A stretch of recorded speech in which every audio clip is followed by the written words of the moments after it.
श्री कृष्ण भगवान की जय। ओम श्री परमात्मने नमः। श्रीमद् भगवद गीता का दूसरा अध्याय। श्री विष्णु भगवान कहते हैं, लक्ष्मी दक्षिण दिशा में वेद वेदता ब्राह्मणों के पुरंदर नामक नगर में श्रीमान देव शर्मा नामक एक विद्वान ब्राह्मण रहते थे।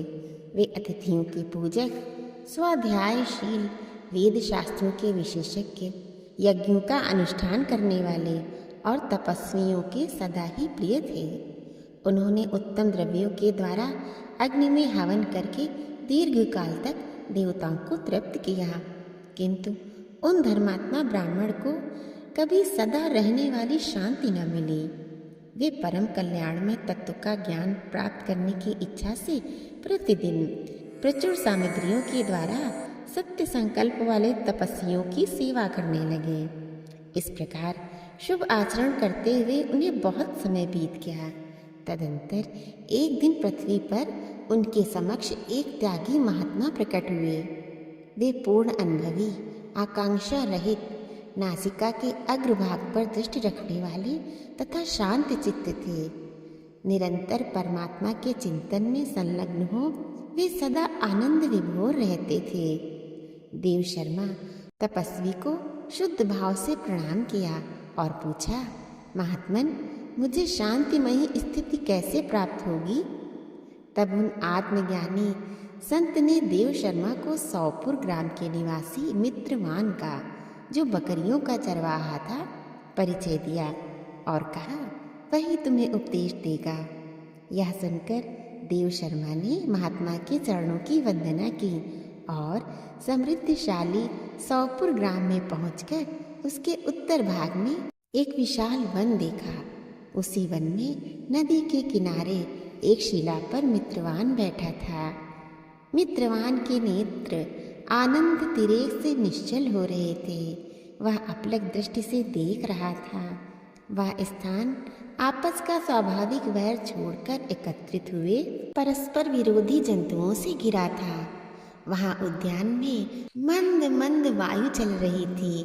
मृगों के झुंड शांत भाव से बैठे थे और मित्रवान दया से भरी आनंदमयी मनोहारिणी दृष्टि से पृथ्वी पर मानो अमृत छिड़क रहा था। उसे इस रूप में देखकर देव शर्मा का मन प्रसन्न हो गया। वे उत्सुक होकर बड़ी विनय के साथ मित्रवान के पास गए। मित्रवान ने भी अपने मस्तक को किंचित नवाकर देव शर्मा का सत्कार किया। तदंतर विद्वान देव शर्मा अनन्य चित्त से मित्रवान के समीप गए और जब उसके ध्यान का समय समाप्त हो गया, उस समय उन्होंने अपनी मन की बात पूछी।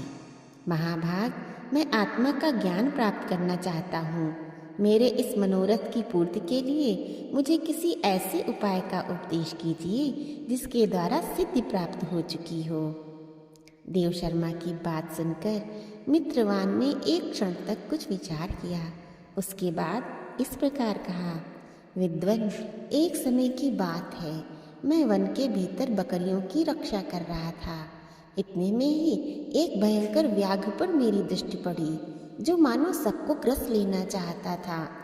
मैं मृत्यु से डरता था, इसलिए व्याघ्र को आते देख बकरियों के झुंड को आगे करके मैं वहां से भाग चला, किंतु एक बकरी तुरंत ही सारा भय छोड़कर नदी किनारे उस बाघ के पास बेरोक टोक चली गई। फिर तो व्याघ्र भी द्वेष छोड़कर चुपचाप खड़ा हो गया। उसे इस अवस्था में देखकर बकरी बोली, व्याघ्र, तुम्हें तो अभीष्ट भोजन प्राप्त हुआ है। मेरे शरीर से मांस निकालकर प्रेम पूर्वक खाओ। तुम इतनी देर से खड़े क्यों हो? तुम्हारे मन में मुझे खाने का विचार क्यों नहीं हो रहा है? व्याघ्र बोला, बकरी, इस स्थान पर आते ही मेरे मन से द्वेष का भाव निकल गया। भूख प्यास भी मिट गई, इसलिए पास आने पर भी अब मैं तुझे खाना नहीं चाहता। व्याघ्र के यूं कहने पर बकरी बोली, ना जाने मैं कैसे निर्भय हो गई हूँ। इसमें क्या कारण हो सकता है? यदि तुम जानते हो तो बताओ।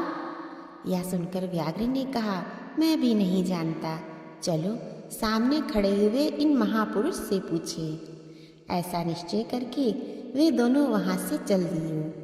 उन दोनों के स्वभाव में यह विचित्र परिवर्तन देखकर मैं बहुत विस्मय में पड़ा था। इतने में ही उन्होंने मुझसे ही आकर प्रश्न किया।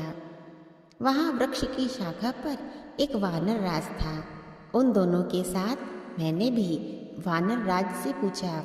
विप्रवर, मेरे पूछने पर वानर राज ने आदरपूर्वक कहा, अजापाल सुनो, इस विषय में तुम्हें प्राचीन वृतांत सुनाता हूँ।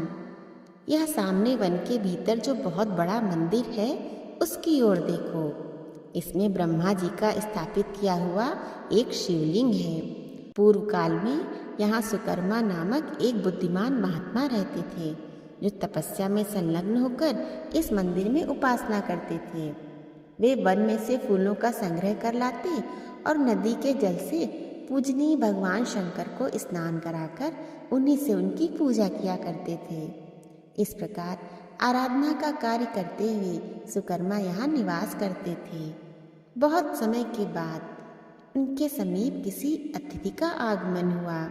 सुकर्मा ने भोजन के लिए फल लाकर अतिथि को अर्पण किया और कहा, विद्वन, मैं केवल तत्व ज्ञान की इच्छा से भगवान शंकर की आराधना करता हूँ।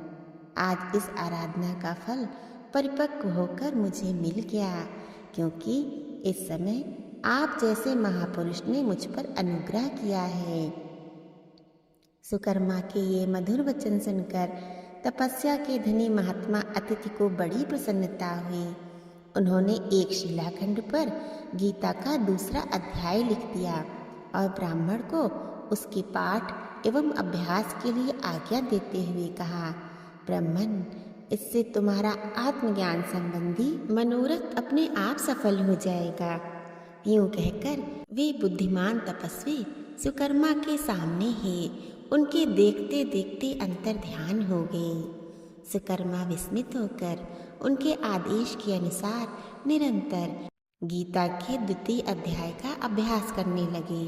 तदंतर दीर्घ काल के पश्चात अंतःकरण शुद्ध होकर उन्हें आत्मज्ञान की प्राप्ति हुई।